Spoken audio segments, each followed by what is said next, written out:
आज बनवूया पोह्याचे पापड। खूप खुसखुशीत खमंग होतात, अगदी तांदळाच्या पापडासारखे। बनवण्याची पद्धतही खूप सोपी आहे। अर्धा तासामध्ये हे पापड बनवून सुद्धा होतात। हे पापड बनवण्यासाठी थोडा सुद्धा तेलाचा वापर केलेला नाही। चला तर मग बघूया खुसखुशीत झटपट होणारे पोहा पापड कसे बनवायचे। त्याच्यासाठी मी इथे पोहे मोजून घेत आहे एका वाटीने। हे पापड मी 3 वाटी पोह्याचा वापर करून बनवणार आहे। तर एका भांड्यामध्ये वाटीने मोजून 3 वाटी पोहे घेतलेले आहेत। कोणत्याही एका भांड्याने मोजून प्रमाण घ्या, म्हणजे पापड बनवण्यासाठी पाणी किती ठेवायचं याचं प्रमाण कळतं। 3 वाटी पोहे मोजून घेतल्यानंतर चाळणीमध्ये टाकून स्वच्छ पोहे निवडून घ्यायचे। कधी कधी त्याच्यामध्ये तांदळाच्या ज्या साळी असतात त्या असतात किंवा काही कचरा असतो, तर चाळणीने गाळून निवडून घ्यायचे। निवडून झाल्यानंतर हे पोहे भाजून घ्यायचे आहेत। आता गॅसवर एक कढई ठेवली आहे आणि त्याच्यामध्ये हे पोहे टाकले। पोहे भाजायचे। पोहे भाजतेवेळी गॅसची फ्लेम स्लो ठेवायची।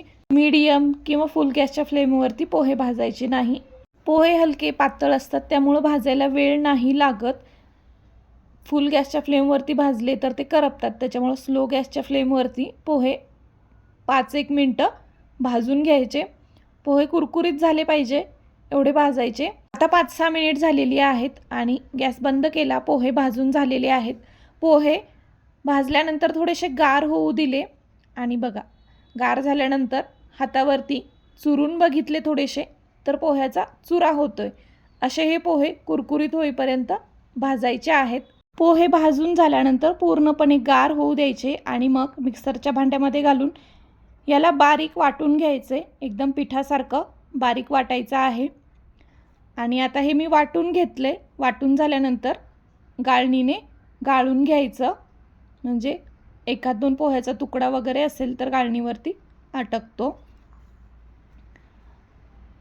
आता बघा, हे पोह्याचं पीठ गाळून घेतलेलं आहे। 3 वाटी पोहे होते, पण याची पावडर केल्यानंतर पावडर कमी भरते। आता हे पीठ मोजून घ्यायचं। बघा, 3 वाटी पोहे होते, तर इथे 3 वाटी पोह्याचं फक्त 1.5 वाटी पीठ झालेलं आहे। म्हणजे जेवढे पोहे आहेत त्याच्या अर्धच पीठ तयार होतं। आता एका वाटीने हे पीठ मोजून घ्यायचं आहे आणि पीठ मोजलं तर फक्त 1.5 वाटी पीठ तयार झालेलं आहे 3 वाटी पोह्यापासून। आता 1.5 वाटी पिठासाठी मी इथे 2.25 वाटी पाणी ठेवत आहे। 1 वाटी जर पीठ असेल तर 1 वाटी पिठासाठी 1.5 वाटी पाण्याचा वापर करायचा आहे। इथे पीठ 1 वाटीच्या वर अर्धी वाटी आहे, म्हणून मी 2.25 वाटी पाणी वापरलेलं आहे। आता पाणी कढईमध्ये गरम करायला ठेवले। आता बघू याच्यासाठी काय मसाले घेतलेत। मोठा 1 चमचा लाल तिखट, छोटा अर्धा चमचा हिंग, छोटा अर्धा चमचा ओवा, छोटा 1 चमचा जिरं, चवीनुसार मीठ आणि पोहे खायच्या चमच्याने पाव चमचा पापडखार घेतला आहे, म्हणजे अर्धा चमच्यापेक्षा थोडासा कमी पापडखार घ्यायचा। आता पाणी गरम झालं की हे मसाले या पाण्यामध्ये घालायचे आणि पाण्याला एक उकळी येऊ द्यायची चांगली। आता पाण्याला उकळी आलेली आहे। लाटण्याने पीठ हटून घ्यायचं आहे। गॅसची फ्लेम स्लोच ठेवायची आहे पाण्याला उकळी आल्यानंतर। आता लाटण्याने पीठ इथे मी हटून घेणार आहे। पीठ हटून घेतेवेळी पूर्ण पीठ ओलं झालं पाहिजे पाण्यामध्ये। पीठ चांगलं मिक्स करून घेतले। गॅस बंद केला आणि आता याच्यावरती झाकण ठेवायचं आहे आणि 10 ते 12 मिनिटं असंच ठेवायचं आहे। हे लक्षात राहू द्यायचं की गॅस बंदच ठेवायचा आहे।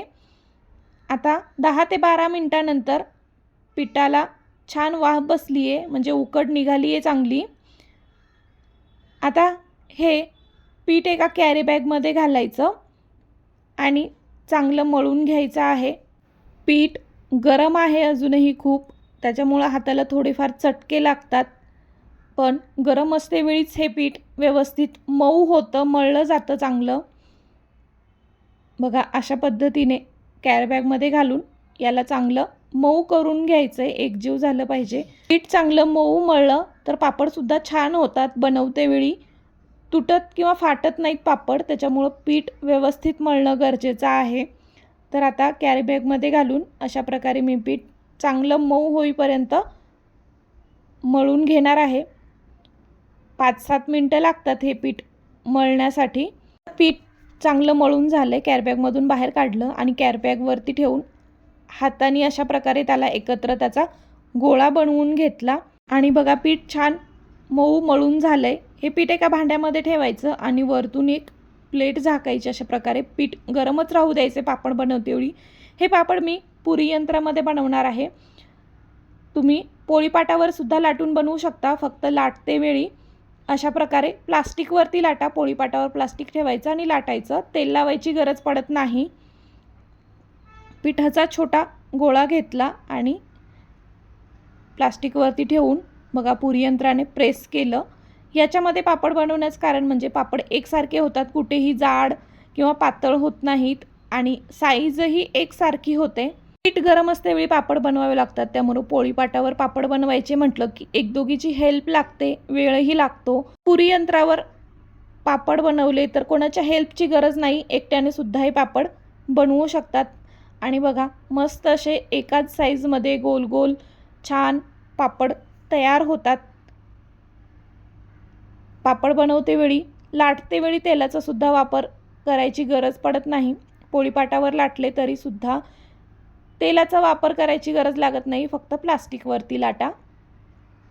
अशा प्रकारे सगळे पापड मी बनवून घेतलेले आहेत. 1.5 वाटी पीठ भरलं होतं पोह्याचं, तर त्याच्यापासून 25 ते 30 पापड बनलेले आहेत. खूप मस्त रंग आला आहे पापडांना.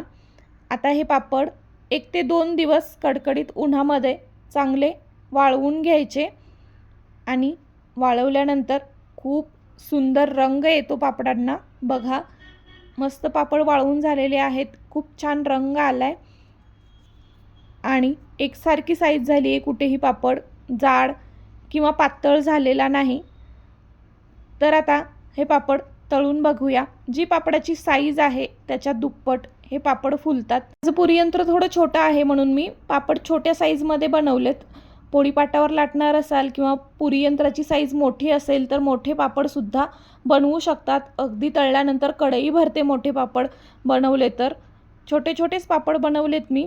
आणि बघा मस्त पापड तळलेला आहे, खूप खुसखुशीत होतो. चला तर मग या सोप्या पद्धतीने पोह्याचे खमंग खुसखुशीत पापड बनवून बघा. व्हिडिओ आवडला तर व्हिडिओला लाईक, शेअर आणि चॅनलला सबस्क्राईबसुद्धा करा.